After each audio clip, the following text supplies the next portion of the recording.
Okay, good afternoon. I'm Lynn Parker, and we're ready to start this session, Learning by Demonstration and Industrial and Manufacturing Robotics. So it's my great pleasure to introduce our keynote speaker. Jan Peters will be telling us about his distinguished work in learning by demonstration. He's from the Technical University of Darmstadt. So please give him your attention.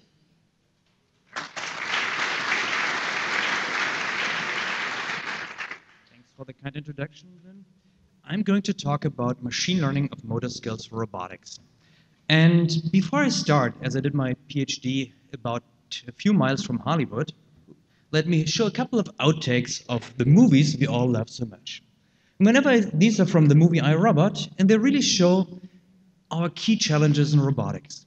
We have to deal with uncertainty in task and environment, we have to be able to adapt to humans, and we have scenarios which have a programming complexity beyond human imagination. So how can we make Hollywood's vision of robotics become true? Well, the classical solution we all know, smart grad students.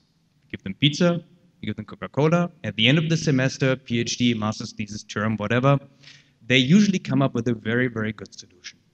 Unfortunately, next semester, this complete knowledge may be gone, or after the PhD at least, and we're starting again at square one. So clearly, that's not a satisfying solution. Instead, of course, well, there was very early on quite a lot of hope put into learning, and when the neural networks people started, they said, just give us data, and we can learn anything. And as we all know, this didn't quite turn out that way either. Since in the end, it is pretty complicated to just take off-the-shelf machine learning methods and use these off-the-shelf machine learning methods in a robotics problem.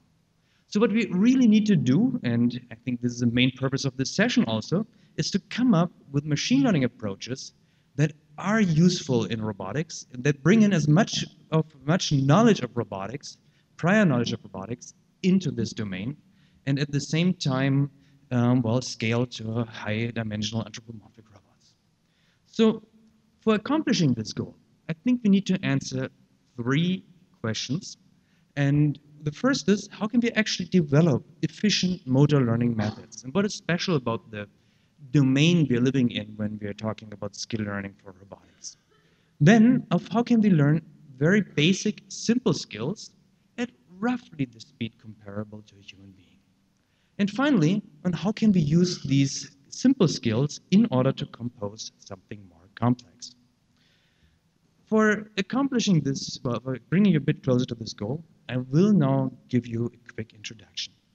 So in our system, we generically have an internal state and an external state consisting of external state of the ball, internal state, for example, of the proprioception.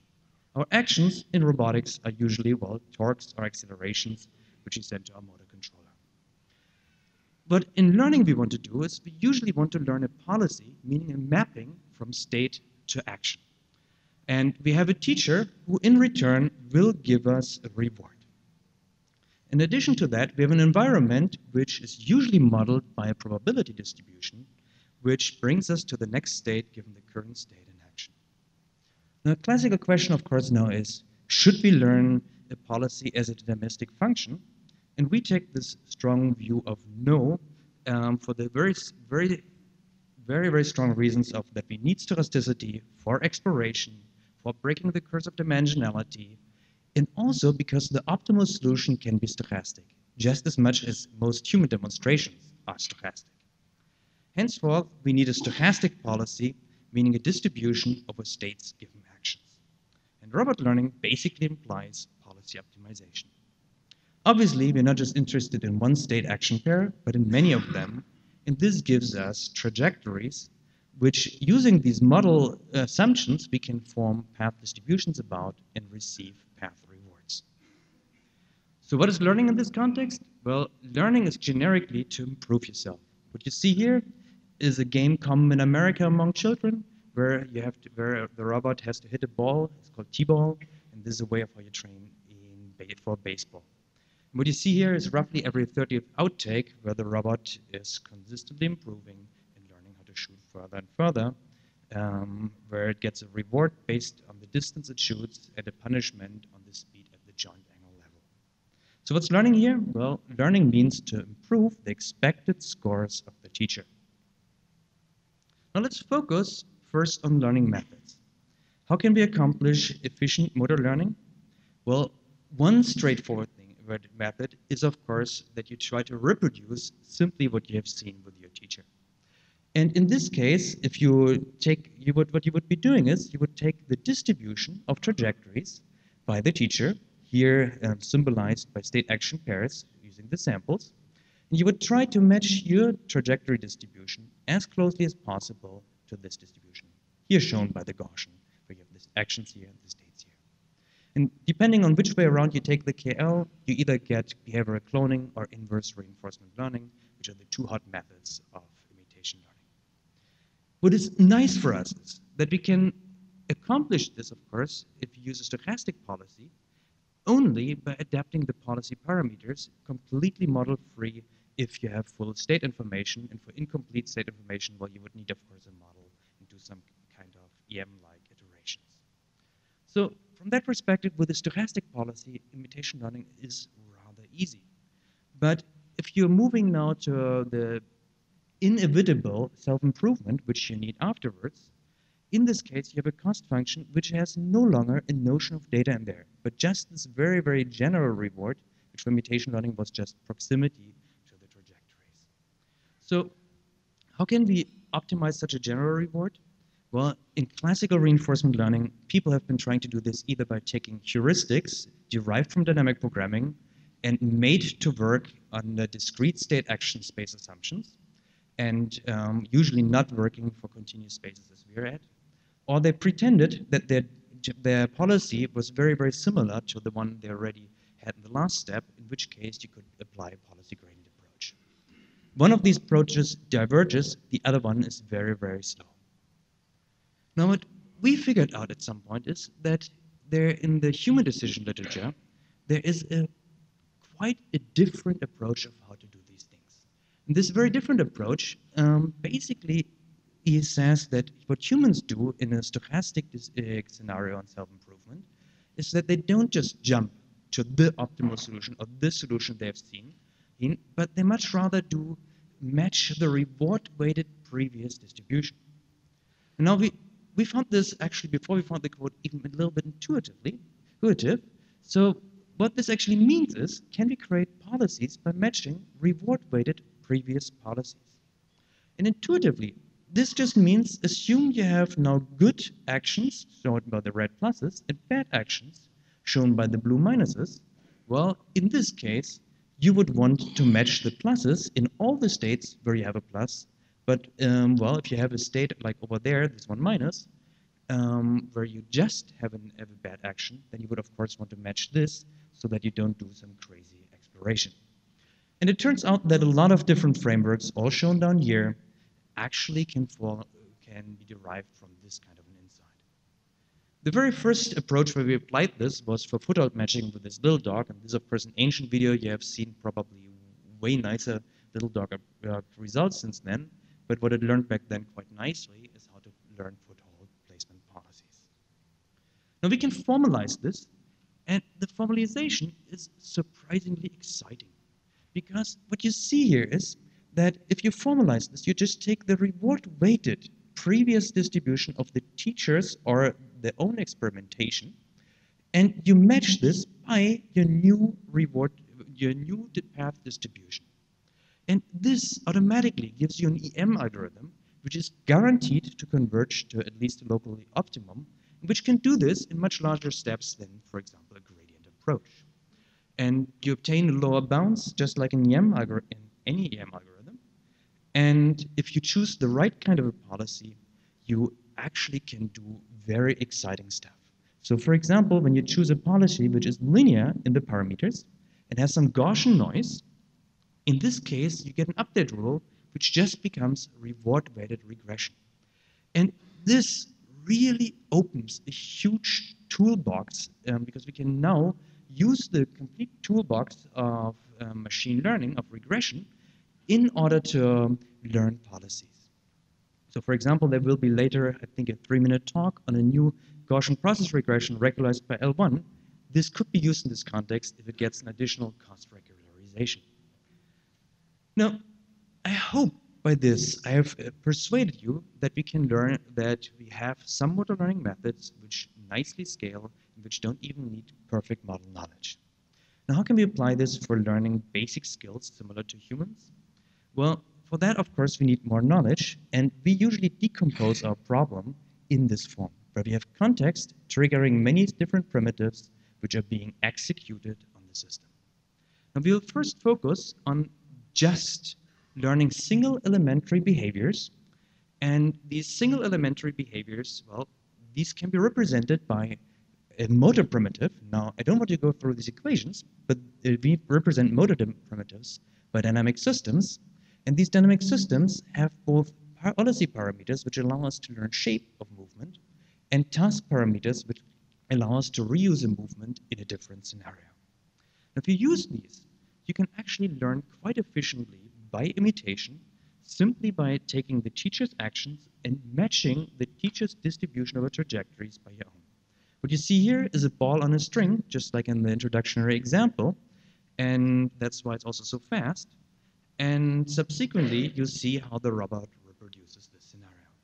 We were actually quite surprised that this worked with imitation learning without self-improvement, since my student had first spent about half a year on classical robotic methods trying to make this work, and it never looked as beautiful as at half an afternoon of an experiment with the imitation learning.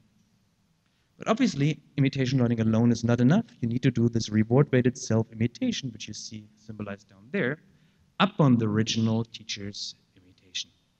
What you see here is how the robot is being shown the initial policy, and subsequently it self-improves. After about 40-something trials, it usually gets the ball into the cup for the very first time, and after about 90 trials, it manages to get the ball into the cup all the time. So my student Jens Kober, now long graduated, he asked the question of how well are humans doing, and he compared it to his extended family, and it turned out that kids at the age of 6 to 8 don't manage to learn this skill at all. At the age of 10 to 12, they take on the order of 30-something trials, so roughly as good as our algorithm, while grown-ups take on the order of 3-4 trials usually until they've learned the behavior. So it seems to be only me who took about 3 months to learn it. Now, I hope I've persuaded you we can learn single primitives. So now let's see how we can reuse them in new situations. For that, let me remind you, so far we've only learned such kind of parameters. Now we're focusing on these task or hyperparameters. And you can actually learn quite a lot. So you can, for example, take one dot throw and adapt it to this yellow dot and learn dot games by just having learned one dot throw. And we've done this actually on several robots. The most fancily looking is the one to the right. And I don't know why this video isn't, oh, it is playing. So what you see here are dart throws following this dart policy, where it actually has managed to adapt one throwing movement to the many different situations going on in a dart game. Here you see the dart board in addition. You can use this also with the shared rewards. If you give one robot a throwing policy, an initial one, the other one a catching one, and initially the two don't work very well together because the robot can't reach and the other one throws to the wrong locations. But if you let them share a reward and let them know nothing about each other but the shared reward, they can actually learn this throwing and catching policy together. So with this, I hope to have persuaded you. We know how to learn simple primitives, and we know how to adjust them to new situations. Now let's see whether we can't compose novel behavior with these. And for that, let's put all of the stuff which I've told you about so far together and in this one framework. We do some demonstrations again by kinesthetic teaching. Here you see Katharina Mülling doing the first demonstrations. And subsequently, the robot, can already generalize from just very few demonstrations to primitives and create a nice initial policy.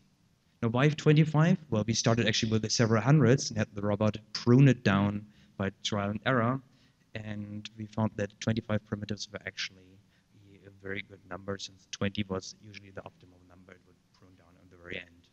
And what you get is a weighted combination of these primitives, which allow you to deal with a large variety of situations, so about the 69% success rate against the ball gun. And here you see the behavior. Finally, of course, we had places where we didn't do so well. And for that, we, of course, needed self-improvement. And here we took one location and we aimed with the ball gun to a place where the robot had a 0% success rate initially. And within 60 trials, it went up to 79%. We did this at several locations. In the very end, we ended up with a 97% success rate against the ball gun. And here you finally see the robot playing against its teacher. And I would say Katharina and the robot are about equally good. But I should also say Katharina is a computer scientist, and she's very proud of not wasting too much time on the tennis court. But you should also have noticed that the robot was not was actually preferring to stay on this backhand and this forehand side. And we figured out this was because it's really expensive for the robot to do a movement to the completely other side with this 2-kilogram wrist. And henceforth, my student Jikun Wang worked on prediction of where humans will shoot the ball. And what he could actually do with already 320 milliseconds before the ball would ever be hit, he was able of telling for various opponents where the opponent would play it with an accuracy of 30 centimeters. And we got this tip actually from professional table tennis players who told us we were pretty stupid to track the ball. Now, of course, it's not all table tennis. We actually aim at taking this framework and making it basic, quite foundational for a variety of tasks. One thing where we are working on now with a lot of my students and postdocs, especially Oliver Krömer, Heike van Hoof, Emma Maeda, Rudolf Lutikov, is to take this framework and learn all the skills you need for manipulation with the hope that we can now reach industrial environments. And I was quite excited to see how many learning for industrial environments talks there are in this session. So with this, I am at the conclusion, and I'm surprised so much how fast I was through 35 slides. Now, I hope I've made the case to you that motor skill learning is a promising way to avoid programming all possible scenarios and continuously adapt to the environment. And I think you've seen that we have some basic imitation reinforcement learning methods which actually scale to the domain of anthropomorphic robotics. And that these are based on this insight that reward-weighted self-imitation and imitation are actually two key components of how we can create such learning systems. I've also shown you that basic skill learning capabilities of humans can actually reproduce this artificial system at roughly comparable speed. Now, obviously, now the big challenge for us is to be faster than humans, but that won't be particularly easy. I can tell that already. And we are working towards, well, pretty complex tasks such as table tennis and manipulation. And, well, I hope that many interesting research topics benefit from this work. And, yeah, with that, I would like to thank you for your attention and also highlight one more time the members of my group who, in the last 7 years, participated in all this research. And, well, who are all shown here, who are distributed at both Max Planck as well as at the Technical University of Darmstadt. With that, I guess I'm done.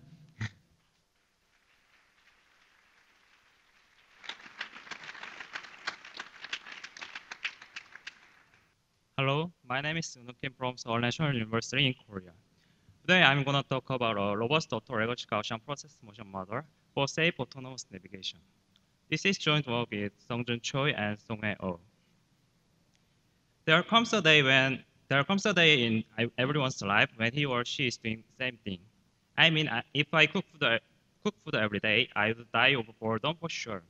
But it is definitely fun to watch some robots in your home taking care of everything like these images. These robotic bodies help you with your daily household chores or something. However, there's a challenging issue. Under complex and real situations, a service robot can easily get stuck or collide with moving humans and obstacles, and it can lead to an unsafe situations for humans nearby. In order to handle this problem, we present our proposal for safe and robust navigation. The proposed method is based on the following two methods. Autoregressive Gaussian process is GP-based autoregressive model to predict future positions of a pedestrian. And Lorentz corner matrix approximation is a basic eigenvalue problem which is performed in high-dimensional space. But the two methods can provide biased estimate in the presence of outliers. To handle this problem, we propose the robust GP-based motion model using the error norm. And we call the algorithm as principal component Gaussian process. This image shows a graphical representation of the proposed method. After finding basis matrix using the input-output pairs in the training phase, we can predict the new output using the new input data and train the basis.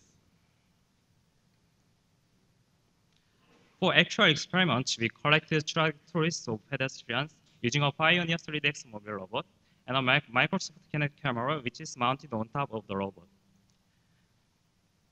We predict the next location of a pedestrian given the detected positions of the moving person, and this process is continuously performed until the pedestrian disappears from the field of view of a robot. Furthermore, we apply the proposed motion model to the autoregressive Gaussian process motion controller. This is a video of the experiment in a crowded school cafeteria. The goal of the experiment was to follow a given path while avoiding dynamic or static pedestrians and obstacles. If you are interested in our work, please come to our interactive session. Thank you for your time. I'm Alex Lee, and I'll give you an overview of our work on learning from demonstrations. Robotic manipulation of the formal objects is challenging due to high-dimensional continuous state action spaces and the complicated dynamics of the formal objects. Recent work has approached this problem with trajectory transfer from demonstrations. Consider a demonstration in which a box robot moves from left to right between these 6 scene points. Later, the robot is presented with this test scene in which the middle scene points are now shifted upwards. What should we do here? We find a registration function f that maps points from the demonstration scene to the test scene such that f is as smooth as possible. This f is visualized by the grid. We use f to extrapolate our registered point clouds to transfer the trajectory.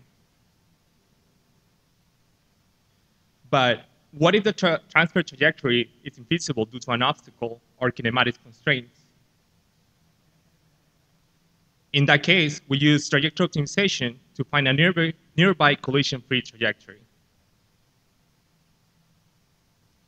As you can see, this trajectory is not smooth and far away from the transfer trajectory.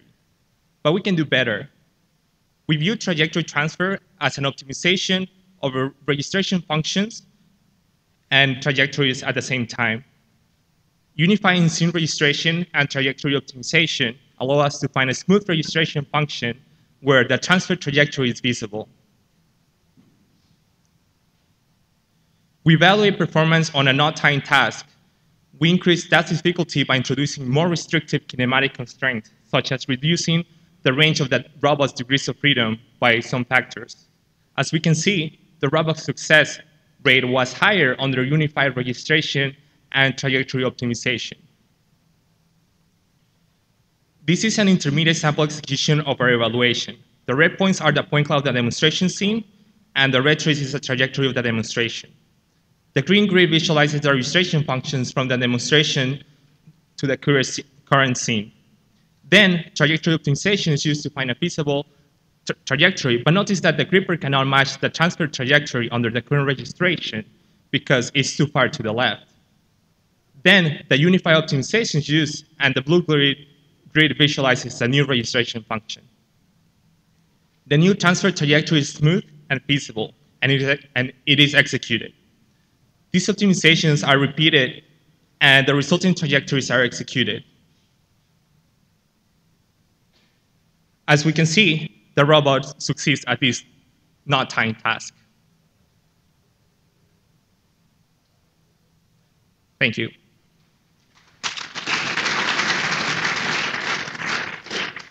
Hi, I am Tina Nam.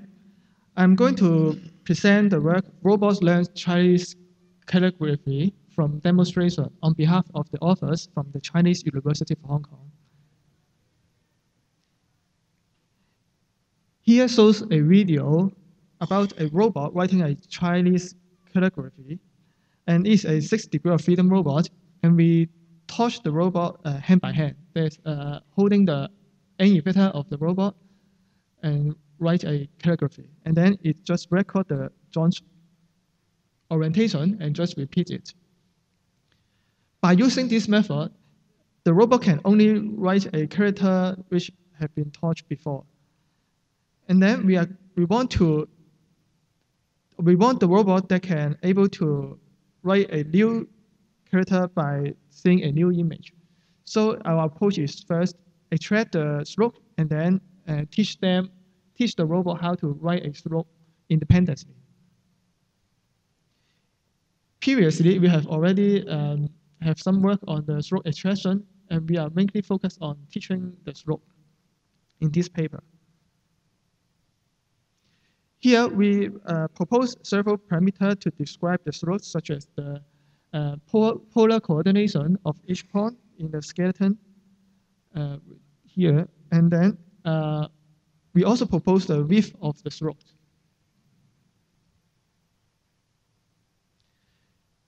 Here is the brush trajectory. We use the 6 parameters. There's the position, 3-dimensional position, and orientation to represent the stroke trajectory. And then we use the method called locally weighted linear regression to map from the stroke parameter to a brush trajectory. And here we input many of the training sample into the algorithm, and then here is the result, learning result. The reference is written by human, and then learn is written by the robot. And you can see that the stroke is similar. Here are the stroke, vertical stroke, and also the left falling stroke, which is quite similar by human or robot. And here we show here is the input image, and then the below one is the work by the robot. And here is the actual experiment. The robot can write the Chinese character by itself. Thank you very much. Hello, my name is Simon Manchit, and today I present work we did within a collaboration project between the Technical University of Darmstadt and the Honda Research Institute Europe in Germany. So programming by demonstration enables non-experts to program robots. And despite the fact that this is very intuitive and there are many possible applications, it is still not widely spread in industry. And one reason for that is that most researchers mainly focused on learning either single movements of different complexity, or were trying to learn simple sequences where, for example, the order of movement primitives always was the same. Our target is instead to learn more complex sequences where, for example, the order of movement primitives between several demonstrations may be different, and where it is not always clear which movement to execute next. And as exemplary task, we chose to unscrew a light bulb, as here, for example, the number of unscrewing repetitions depends on the starting position of the light bulb in the holder. And also, the system has to learn how to detect when the light bulb gets loose during the unscrewing. And the main question we try to tackle is when to execute which movement. And here you can see an overview of the approach. So we start with a movement library of predefined movements. That means the robot already knows how to grasp an object or how to control the end effector, then perform kinesthetic demonstrations, and based on the data that we get from these demonstrations, we learn a representation of this sequential skill. And this is done on 2 layers. On the upper layer, we have a graph representation where each node is a movement primitive. And on the lower level, we learn the switching behavior between the movement primitives with local classifiers. And the task of such a classifier is to decide at every point in time whether to keep on executing the current primitive or to switch to one of the successors in this graph structure. And if you are interested in that work, please feel free to come to my booth during the interactive session. Thank you.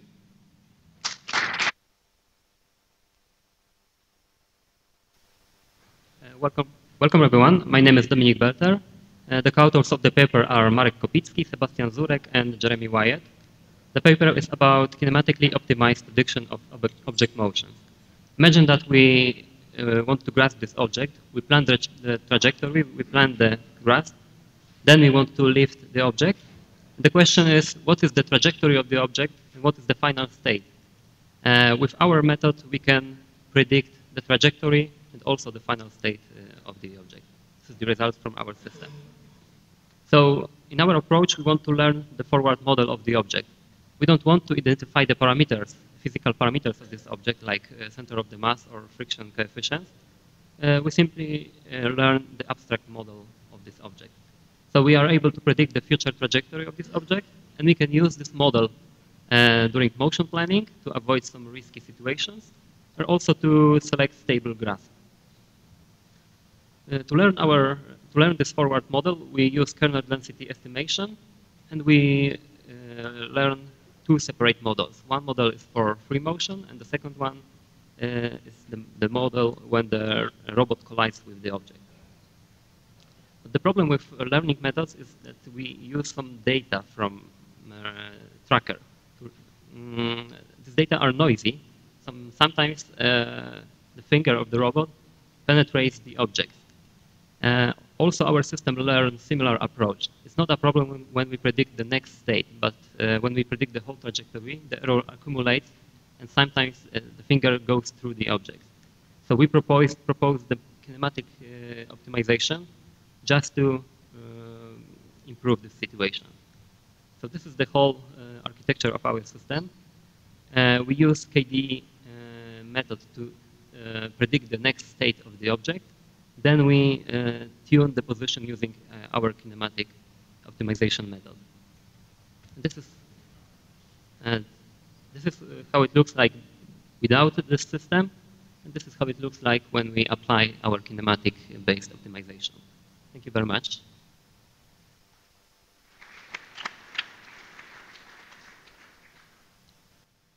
Good afternoon. My name is Ashley Finello. I'm a developer on the Microsoft Robotics team back in Redmond. For this paper, Hao Dong, Stan Birchfield, and I decided to apply program synthesis to learning object repositioning tasks by example. We really wanted a system that would infer high-level intent and produce human-readable programs and even English descriptions of the tasks. So we built an end-to-end system from a perception system overseeing the robot's workspace to a rather intuitive tablet-based touch interface for doing the demonstrations, and a domain-specific language and program synthesis engine for doing the learning, which that's really the bulk of the paper. And of course, once learned, we can execute these on the arm. So here's what the interface looks like. The overhead view used by perception basically becomes the interface. Objects are segmented from the workspace and become sprites that can be moved around. And features are extracted, some discrete things like dominant color and continuous things like aspect ratio, and of course the full pose of each object. So here an operator can just reach into this live photograph and perform a demonstration, even orientation specified with multi-finger touch, and then submit this to the learning system. And that quickly it does the learning, and you can see it animate the behavior on the screen to verify the program. And at this point, you could also set up a synthetic scene and test the program against that. If it does the wrong thing, you can just give it a thumbs down, and that becomes a negative example. So here's what comes out of the system. This is our kind of stack-based fourth-like language. The system realized that what that operator was doing was just moving one of each colored highlighter, just one of each color. So it produces a program that groups by dominant color and moves one of each to a single clustered location. Now, to find this, it had to search perhaps thousands of programs within the search space defined by the language grammar, and perhaps tens or hundreds of them may have been consistent with the examples, but this was the simplest description. And it's this simplicity metric that allows the system to generalize. Now, if it overgeneralizes, then you just give it a more diverse set of examples. So it can execute this program on the training scene, and of course it does the right thing. But more importantly, you can set up a novel scene here with whiteboard markers it's never seen before, and it also does the right thing. Now, of course, we can learn much more complicated and interesting things than this. Hopefully you have time to stop by our poster session and take a look. Thanks a lot.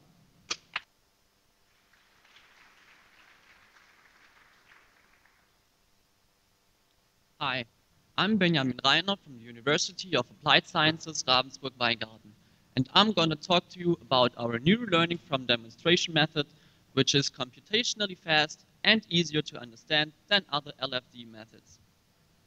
Learning by averaging trajectories can be used to learn low-level manipulation tasks like pouring a liquid into a cup, as well as more complex tasks like making coffee. Additionally, it delivers automatically the constraints of a task, and it still uses only very simple mathematics. At least 2 demonstrations are needed for successful reproduction. More demonstrations improve the result a little bit, but for most tasks, 2 demonstrations are enough. For teaching the robot, we use kinesthetic teaching.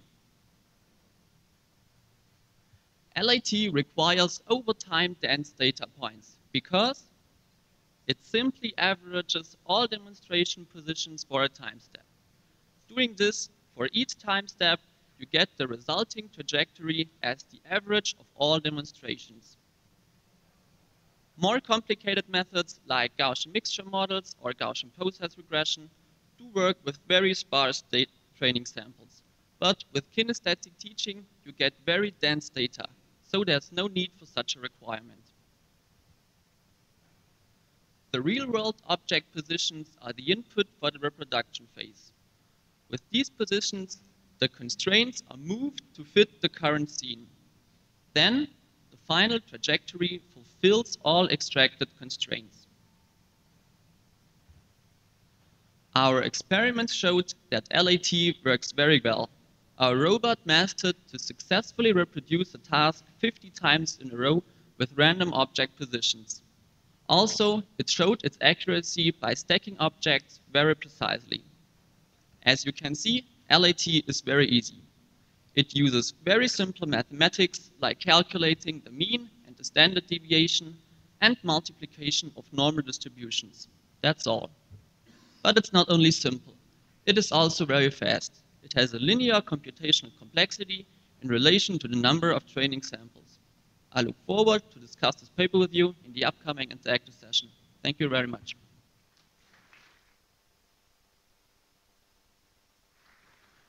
Good afternoon. My name is Brad Hayes. I'm from the Yale University Social Robotics Lab, and today I'm presenting work performed with my advisor, Brian Scasolati, titled Discovering Task Constraints Through Observation and Active Learning.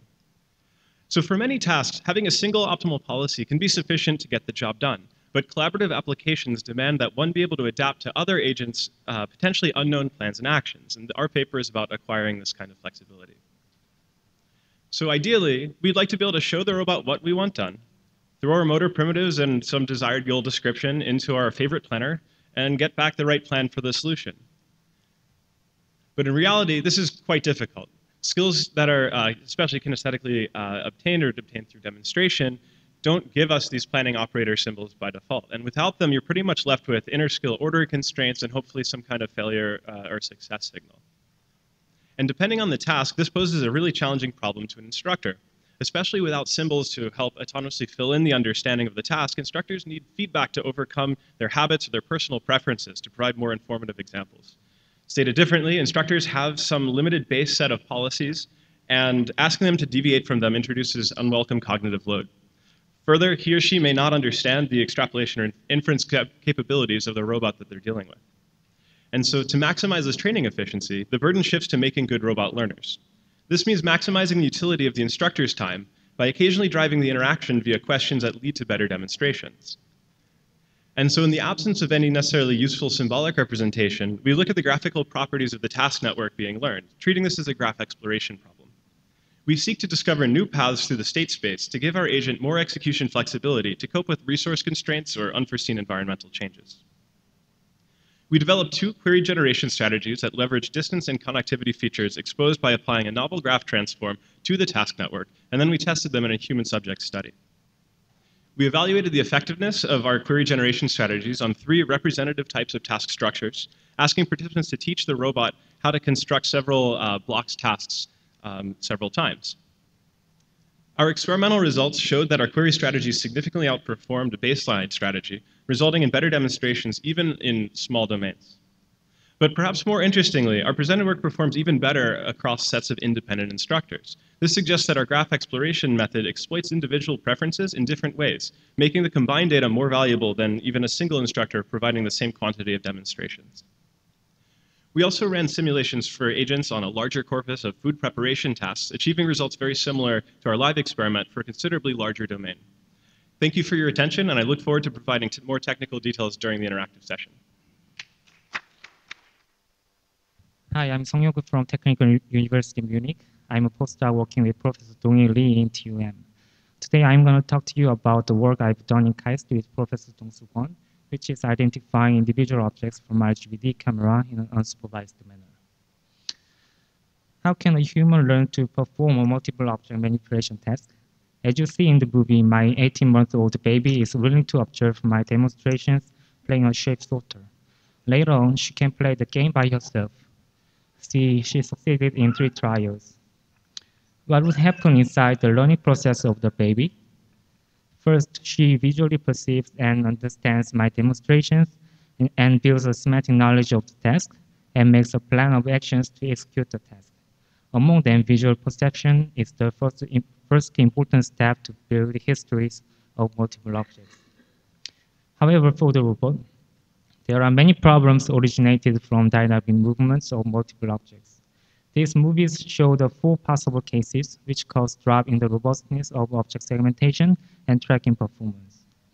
We have proposed the simultaneous object learning and tracking method, which is a model-free approach for the robust tracking in the dynamic situations. This is an online feedback process of learning arbitrary object models and identifying object individuals from the new sense data with the updated model. In this paper, we present the details of the object individuation process. Let's skip the details, and I will show you the result. This is a result of stacking and occlusion tasks. As you see in the second columns, the location-based segmentation results are often failed in multiple contexts and occlusion cases.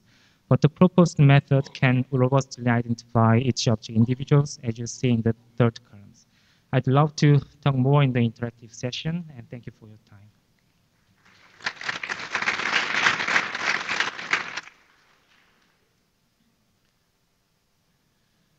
Good afternoon, everyone.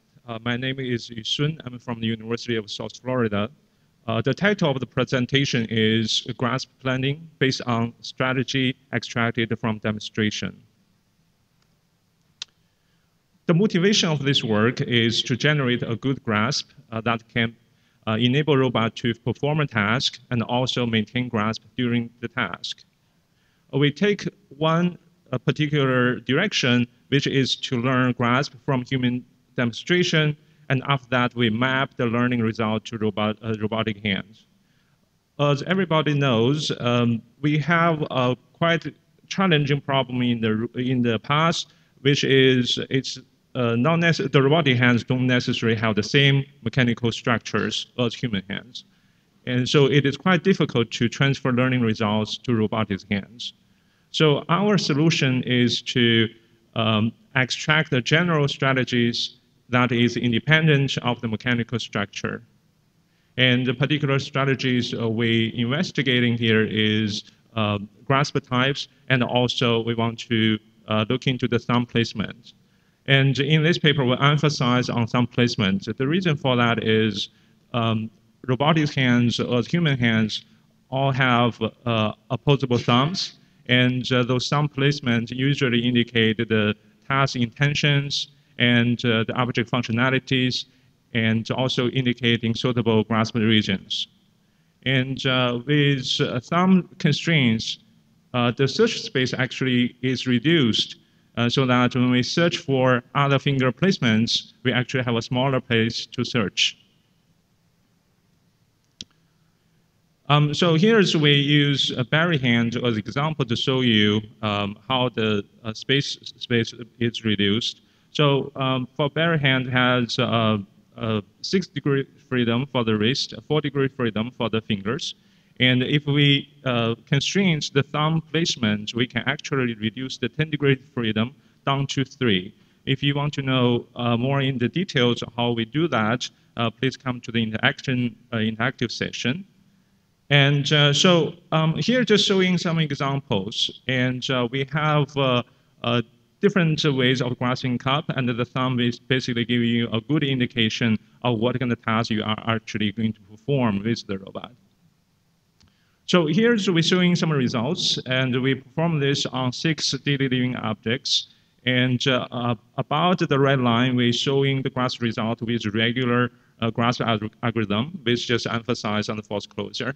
And the bottom 2 lines basically showing the result from our approach, and they are more normal and they more suitable for the task. Thank you.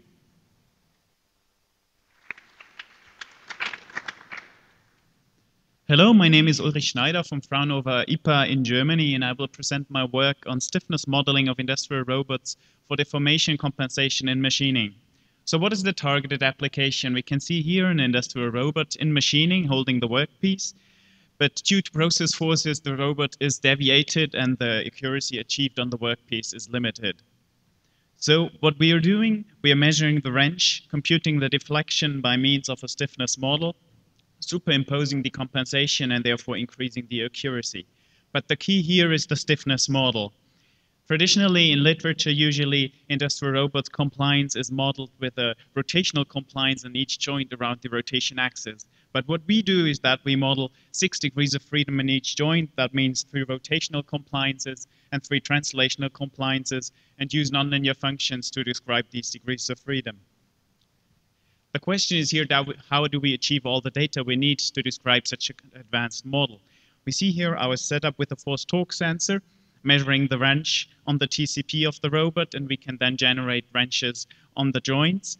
And we're using an optical tracking system, which measures 3 LEDs on each joint, which gives us then a full 6D frame in each joint.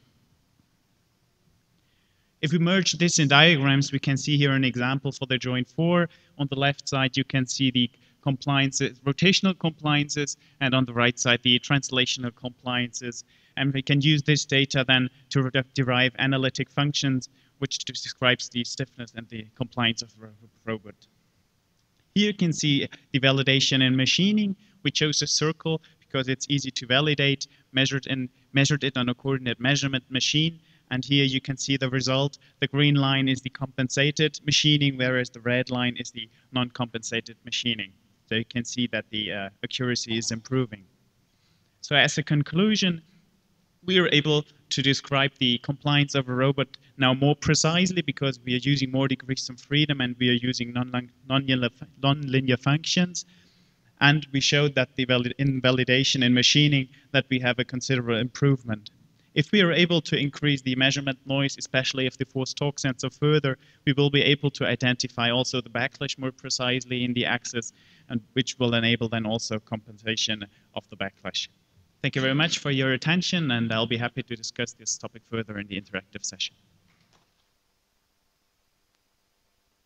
Fei Chen. Today, I want to introduce our work within the Italian Institute of Technology, which is titled A Study on Data-Driven Hand Twisting Process Using a Novel Dexter Robot Gripper for Assembly Automation. This is a typical scenario with a massive production industry. The human worker is sitting in front of the conveyor in order to manipulate and assemble the small objects passing by. Many cases show that it is efficient to apply robots when the objects are with regular shapes, such as cubes. However, it is still a problem when the objects are with irregular shapes, such as cylinder, with the different shapes of cross-section. Usually, the posture with which such objects lie on the conveyor is different with the object with which the object can be easily easily manipulated by just grasping and releasing by robots. So the robot had to adjust its posture in hand. It's a challenge. Yeah. So we do see the human works are really good at it by a simple twisting action.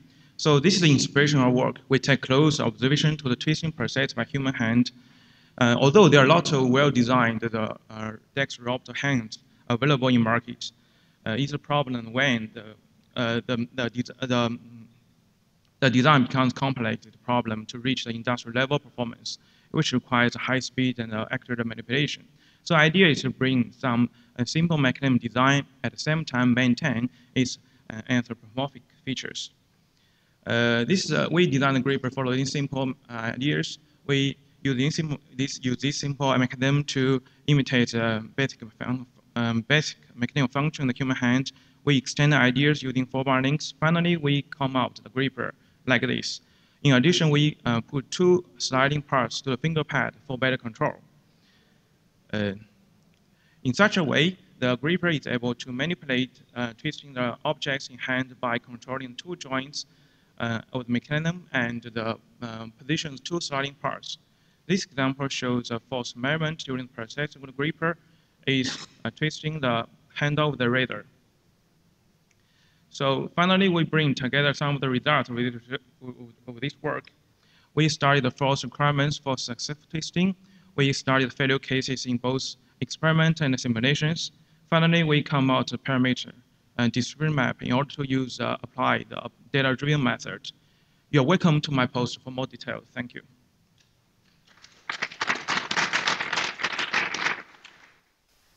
Hi, my name is Johannes Schrimpf, and I will talk about velocity synchronization and corner matching in a multi-robot sewing cell. The industrial case I'm working on is sewing of furniture covers. And here we have to sew parts with slightly different shape together, and this is done in a multi-robot sewing demonstrator, which we can see here in this image. On the right side, we have the sewing machine, including an edge sensor. On the left side, we have two robots guiding the two parts, and we have force sensors and the tools. The control strategy is as follows. We have a force controller acting between the gripper position and the needle position in order to keep a constant force in constant stretch in the workpiece.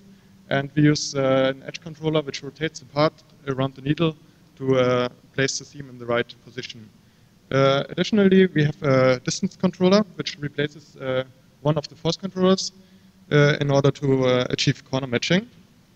And this is necessary because if both robots are in force control mode, we get a corner mismatch, as we can see here in the picture. And we address this by having one robot in force control mode, while the other robot keeps the same tool needle distance as the first robot. This is a trade-off between a force error and a distance error. And I will now show an experiment where we set the sewing machine such that both parts are fed in with different velocities to exaggerate the effect of the error which is building up. So in the first part of the video, we have both robots acting in force control mode. And as you can see, over time, the distance error between the two parts is building up.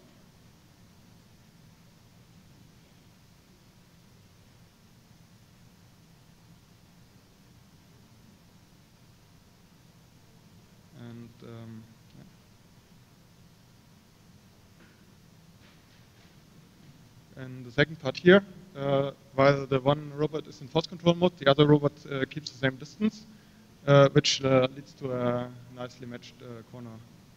Here.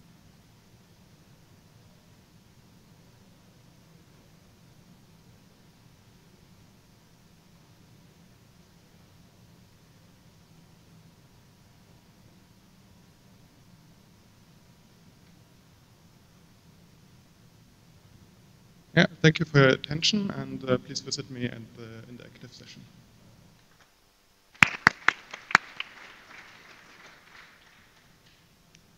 Hi, I'm Frank van der Stappen, and in this paper with my student Fatime Panay, I would like to take you to a setting of non-prehensile manipulation, in which the behavior of a part or the motion of a part is determined by its shape and by its physical properties, in particular its center of mass. Now, as you know, all real-life parts are subject to variations, all manufactured parts, and these variations not only directly affect the behavior of the part, but also indirectly because they affect the location of the center of mass. So that inspired us to study the relation between, on the one hand, variations in shape, and on the other hand, the location of the center of mass.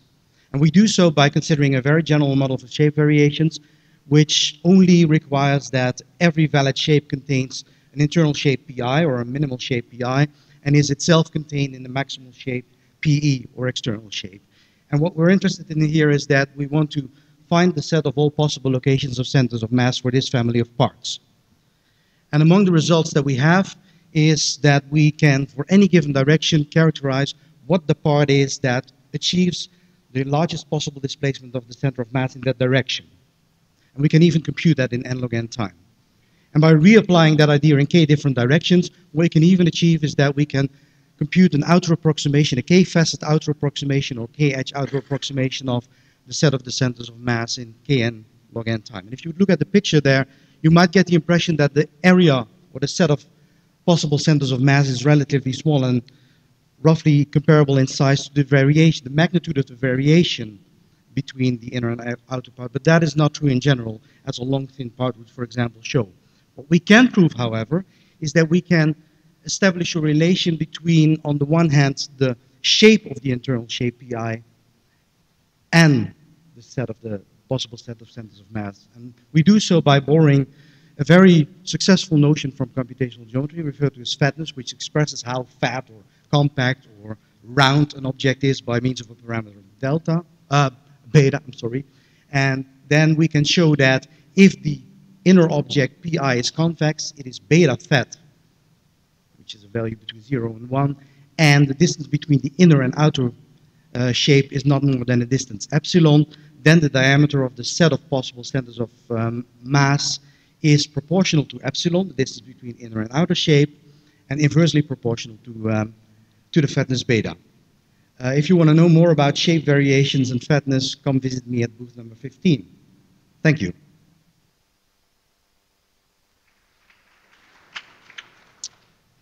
Good afternoon to everyone. I'm Stefania Pellegrinelli, and I'm going to explain you a new approach for the design and motion planning of body-in-white assembly cells. So according to the industrial practice, the process that leads to the definition of these cells is based on two main steps. The first step is the design, the second step is the motion planning.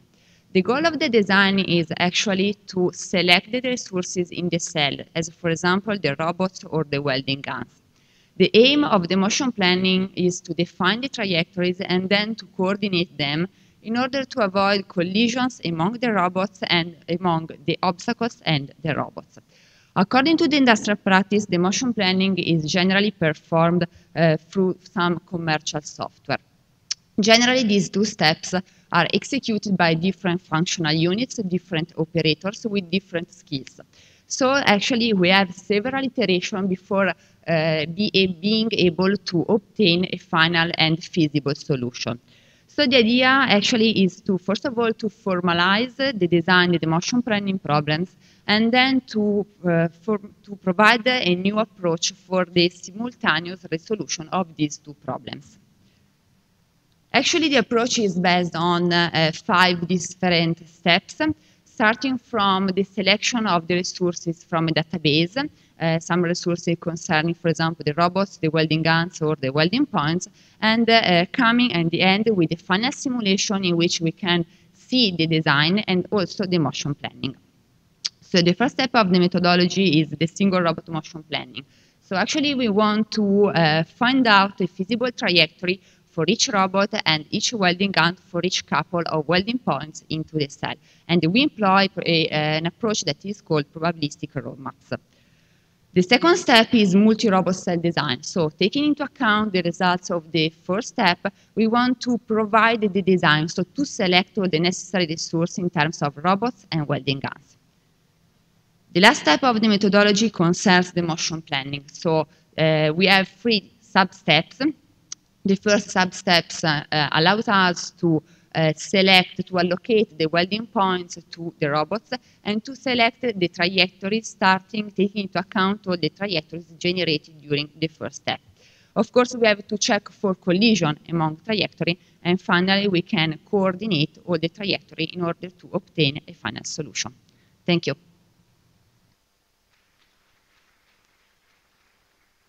Okay, thank you. Everybody know my notes now, and the slides are already in the auditorium. So my name is Sebastian Zug. I am a researcher from the University of Magdeburg.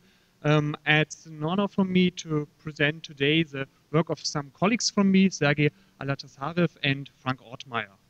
For the motivation, I want to address a typical manipulator task in an industrial context. The robot has to cut out a certain subset of contours from a plate or from a three-dimensional shape, as illustrated here. In order to increase the production process, we want to fasten up this step. Intuitively, this task is quite easy. We have to shorten the path around the contours, and between them, this can be done by the normal algorithms to solve the traveling salesman problem. But in this case, we mix up two things. The path is not equal to the execution time or the duration of its execution. In our Euclidean space, the generated path and the execution time are probably solvable in the same way, but if we transfer the system to a robot space, it doesn't fit. So it's simple to imagine that a straight line in the Euclidean space have to be provided by the robot with a complex and time-consuming movement. Hence, we have to consider the robot kinematics during our optimization process. It means we have to include the properties of the robot and the properties and the constraints of our tools that have to be considered in a certain position to our cutting system. For this purpose, the paper presents a new approach and starts with a variation of the start and end points. Afterwards, it optimizes the orientation of the tool center, and afterwards it calculates the kinematics for this purpose. The loop in a loop, this calculation is done in a loop and evaluated at the end. If we take a view to the results of our approach, it's an exemplary result. We have the blue line marked the Euclidean space, the paths that have to be overcome by the robot, and the red line and the yellow one illustrates the time or the C-space costs of the robot. And it's visible that we one time optimized the time, and in the other case, the C-space cost by a shortly more length path. Thanks for your attention.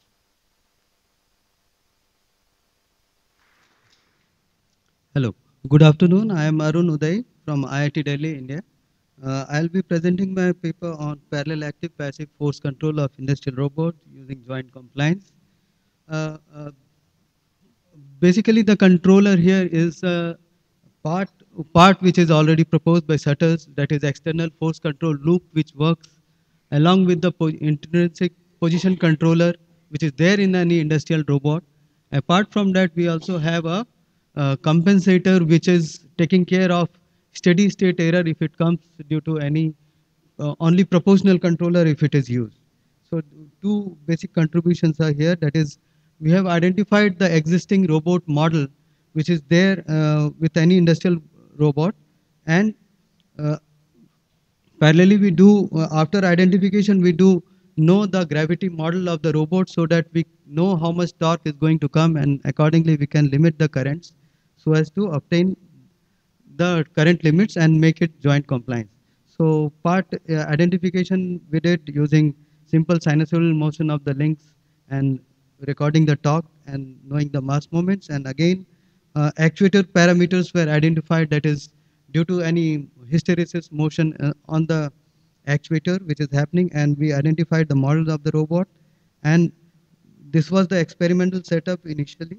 And here we go. So the effect of the controller is that any of the joint, it becomes compliant. So a person can immediately stop the robot if it is moving in a workspace. So it is basically safe. Industrially, it is safe. Each joints are now compliant and can be moved.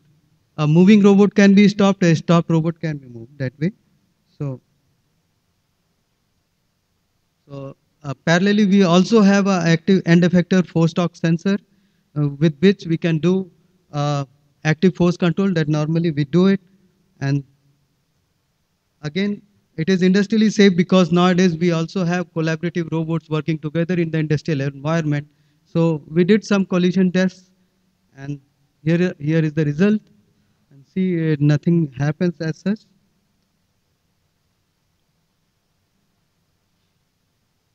Okay. So we propose here is active passive force control, which are industrially safe, and it uses an existing robot characteristics which is there in any industrial robot. That's it, and it is functionally and it is very safe to use. Thank you.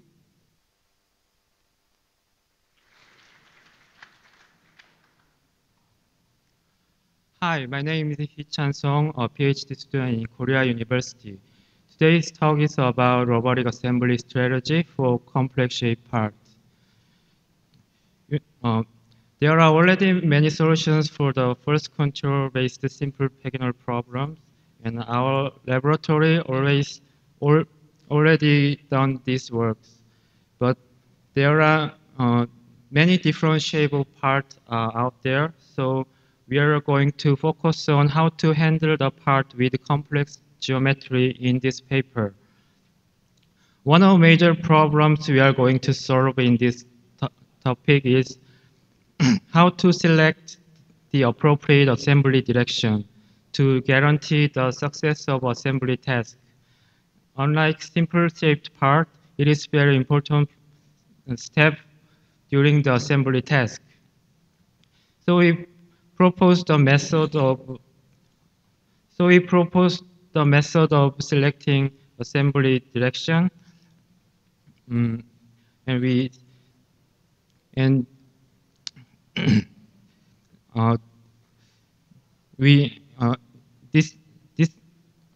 this algorithm is based on calculation the minimum distance of ratio, and we simulate using MATLAB, and it can work. So we use this algorithm with force control, and we use these contact motions for the assembly task. And for the experiment, we use this kind of complex shape part with 100 micrometer tolerance, and the prerequisites are required for the successful task. And finally, we implement our algorithm to 6 degree of freedom manipulator using vision and FT sensor. Vision is used for pose estimation and shape recognition, and FT sensor is used for force feedback. Hope to see you in the interactive session. Thank you for your time.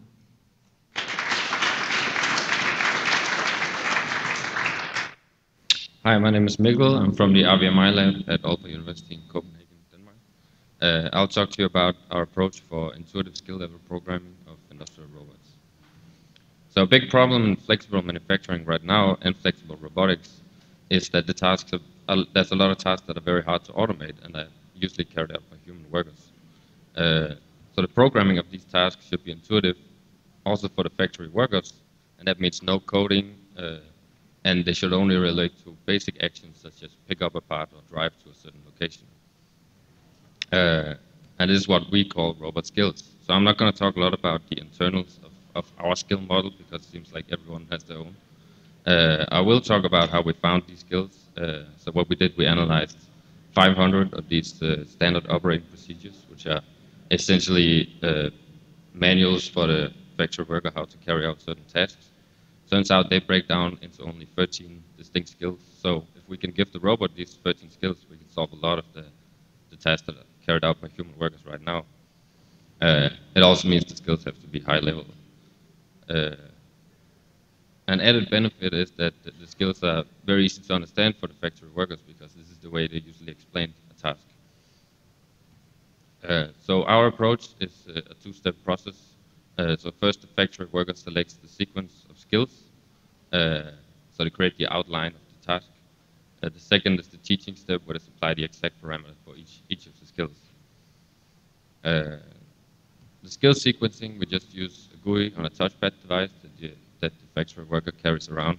So he just selects the sequence of skills, as I just told you. The second step, we extract the parameter by simple pointing gestures. So the worker points at objects to pick up or locations to drive to.